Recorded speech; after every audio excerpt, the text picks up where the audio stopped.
Roblox banned To Catch a Predator's Chris Hansen live on stage at CrimeCon alongside YouTuber Schlep as they demonstrated how easy it can be for strangers to talk to children through the online gaming service. Welcome to Inside Games Daily, the only gaming news show brave enough to say Roblox banned the wrong guy here. Yeah, they did eventually get at least some of the guys, but there's still a lot of guys running around out there. And how are you going to ban Chris Hansen live on stage and not think people are going to notice? Yeah, and also this plus a bunch of other actions from Roblox are really reeking of cover up, a little too late, and also you're trying to cover up the fact that you did too little too late. They're getting harder to ignore.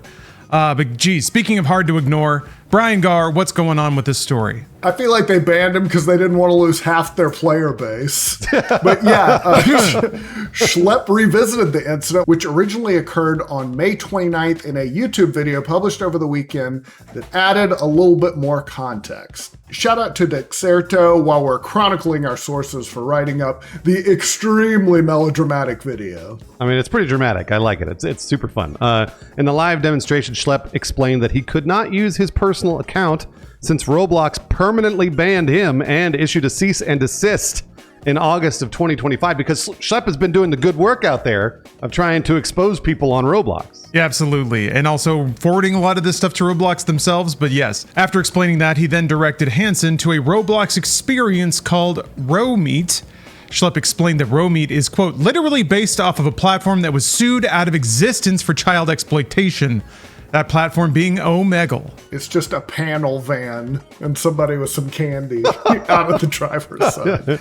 But yeah, after entering, the very first message Hansen receives is from a user asking if he has Snapchat, essentially asking to move the conversation off the Roblox platform, and that is always a big red flag. Yeah, when asked why this user would request off-service communication, they replied, quote, IDK, I am bored. Hansen then attempts to cycle users and gets matched with Freaky FRFR7 just before being kicked from the game with the message, quote, you have been kicked by this experience or its moderators. And then after exiting the game and refreshing the Roblox homepage, Hansen received a notice that his entire account has been banned for, quote, violating our terms of service for inappropriate content/behavior. Schlep then stated the obvious suspicions. Roblox employees watching this right now live on stage rather than banning that game is going to do that. Yeah, that's right. Exactly. Schlep added some more contextual info to this incident in his recent YouTube video. To begin with, Schlep claims to have recorded himself spending 10 minutes in the same Romeet experience hours before the panel when they were on stage, and the account used during the test did not receive any moderator action because they weren't on stage. Yeah, suspicious. He also claims that the Romeet experience that they used in the panel was itself a re-upload of a similar version that had been removed days earlier and had already racked up tens of thousands of visits.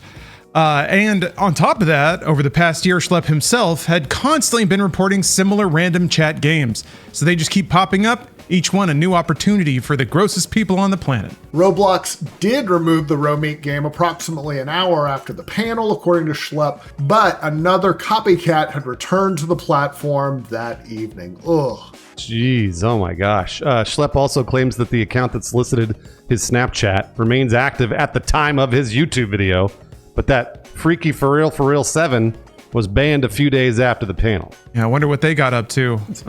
Yeah, Dexerto reports that Roblox has not issued any kind of statement about this incident or explained even by what technicality they banned Chris Hansen's account. Yeah, the company has previously accused Schlep of violating their policies and potentially interfering with their safety procedures, such that they are, which led to the aforementioned permaban and cease and desist. So Roblox has recently rolled out additional safety protections like mandatory facial age checks for in-game chat.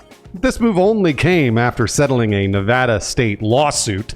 Turns out the government had to step in. Yeah, and Roblox faces many other lawsuits in many other states at various stages at this point. Yeah, this stuff it's gross. It's gross to see the rock kicked over and all the insects scurry. And it's also gross to see corporations protect their own interest over that of the health and safety of their users. It's another cynical day in the United States, I guess, or in this world where technology is gradually sapping away our humanity, but here it is. There's also a lot of concern over Roblox. I mean, everyone does this these days, but it's especially egregious with Roblox. They're binding arbitration clauses in their terms of service, basically pushing literal children into binding arbitration clauses such that if anything happens, Roblox gets to shuffle them into a back room, settle it nice and quiet. No one knows a thing. They just cut a check and then it all goes away. So we don't know how often this has happened or is happening. And now that Roblox is finally rolling out some safety precautions, hopefully it'll happen a little less. But yeah, we don't know. No one knows. Only they do. Yeah, I said this last episode a couple of days ago when we reported on Roblox, but it just makes me furious that they're not using the billions of dollars. I mean, they make literal billions of dollars a month, maybe, to just moderate their games a little bit. That's like, just maybe go out there a little and do it.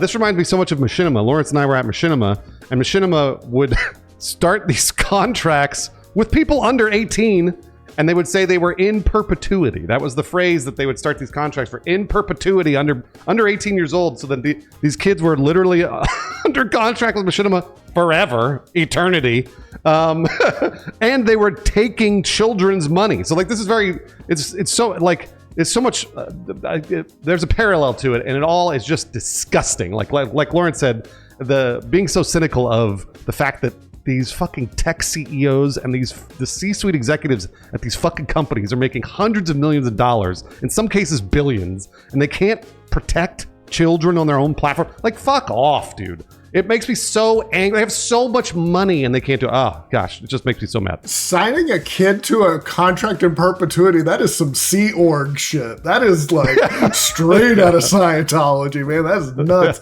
But yeah, I mean, I don't have anything new to add. Yeah, it sucks. Like, and I hate the excuse of, well, we just can't moderate. It's too big to do. Well, then it shouldn't exist if you've built something that can't be moderated. And you can. There's things you can do. Move it all to pre-programmed phrases so you're not just getting free chat with strangers. That is obviously a recipe for disaster. But also, you know, as you pointed out earlier, this is why regulations are important, because the only reason they changed was after they started getting sued by states. So these things are in place to help people, to try to, because yes, some companies are going to do the right thing, but some you're going to get bad actors, and look at what you got. And I mean, there's, you know, a list a mile long of you know, kids who have been taken advantage of. There's no reason for this to happen. And I think it is good. Guys like Schlepp are heroes. And I think to continue to raise awareness until they finally change or go out of business, which would be even better. Lawrence, this seems like, remember when Chris Hansen was getting caught for like entrapment or whatever, when he was going after pedophiles, and everyone's like, yeah, go Chris Hansen. And then for some reason, people were trying to sue him for entrapment. This seems like that. Is that kind of like that? Sorta. Yeah, the entrapment thing, it's where it's easy for one's mind to go. And yes, as somebody that's watched a lot of To Catch a Predator, they do walk a fine line, legally speaking, of how to bust these people and actually stick them with the law. Yeah, the thing about entrapment is you can't make the first contact, and you can't be the first person to suggest anything untoward. Basically, if all of the suggestions that are progressing down the bad path come from the other person, and if you didn't initiate conversation or you didn't do anything aside from just purport to be an underage female, then the entrapment thing kind of goes out the window. So that's kind of what happened here. We even saw in the the very first contact was somebody asking for Snapchat. It wasn't Chris Hansen being like, I'm bored, what do you want to do? First of all, it was the other person initiating. But there is that concern. Yeah, the legal side of it is kind of tricky. Typically, you bust people with intent because a lot of states have very, very, very restrictive laws about such things, because those laws are easy to pass. You know, any law that makes child pornography more harsh or more punishing, people are going to vote yes on it. So there's typically a lot of laws you can really stick people with. Some people say it even goes a little too far, Romeo and Juliet law and all that stuff. We won't get into that. But yeah, it's a bit tricky. I think for this, what's weird is this, I think, goes beyond going after the individual pedophiles, because it's a systemic problem. Like, you need to remove the tools that allow them to target people, in addition to actually trying to get creeps off the street. So yeah, it's the legal issue of like busting the individuals is at this point almost secondary to the systemic nature of Roblox and how it enables all this. And yeah, Brian mentioning the way that Nintendo does it with like the pre-programmed phrases and stuff like that.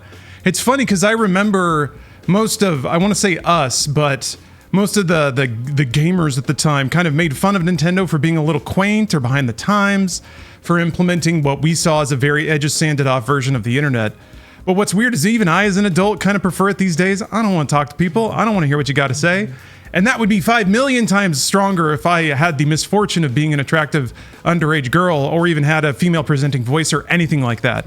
Because the internet is just different, unfortunately, for people like that. So yeah, it's baffling to me. And like, I'm sure Roblox had the idea, but they probably had the data showing that if all you have is 8 phrases, people aren't going to play your game as much. And you won't be able to like siphon all those precious hours away from those dumb idiot kids, and also kind of route them into your system and get them paying $5 to open a stupid locked door at the end of a cookie clicker. I don't know. It's all a huge mess. But at this point, at least Roblox is starting to suffer some legal consequences. And the more awareness there is, the more incentive there is for politicians to go after them. Because I do think they're a particularly soft target. And I do think the way that they're handling or not handling at all situations like this make them an exceptionally soft target. It's time. It's time to carve out our pound of flesh from Roblox. Let's go get them. Get your pitchforks. Get your torches. Let's go. Let's go get them. I'm absolutely comfortable saying that. And I'm comfortable saying, don't play Roblox. I'm comfortable just saying, don't play the video game at all. Stay away from this because it's disgusting and they don't deserve your money because they're not using your money in the correct way. And Chris Hansen and Schlepp are absolute heroes, and they have been and they will continue to be. I can't wait to see the Chris Hansen, Robert Pattinson movie. Very excited to see that movie there. So keep it up. And thank you very much for watching Inside Games as well. We will never solicit you here unless we might use the pre-programmed phrases when we're playing you in a Switch 2 game. Just be aware. But we might solicit you on our Patreon. We won't do it. That's kidding around. Check it out if you want some of that off-platform communication with Lawrence Sontag. It won't be hot or sexy. It might just be Lawrence talking about video games, because that's usually what he likes to do. We'd like to shout out a few folks that support us via that Patreon, and we really didn't even ask them to bring food or drinks or condoms or anything. Liger Zero Panzer, Fade Into Gaming, and Revelanche Glide, thank you very much for supporting the Patreon. And obviously this is all to Catch a Predator reference. Please know, none of this is untoward. You see how this looks, right? Yeah, it demonstrates intent, Bruce. That's how you get them legally. You have to say, yes, come over for creepy illegal sex, and also I would like you to bring me an apple pie. So when they bring an apple pie, you can tell the judge. It's pretty clear that the two are connected, right? That's another little trick. And you get a free pie. I need to go wash my ears out now.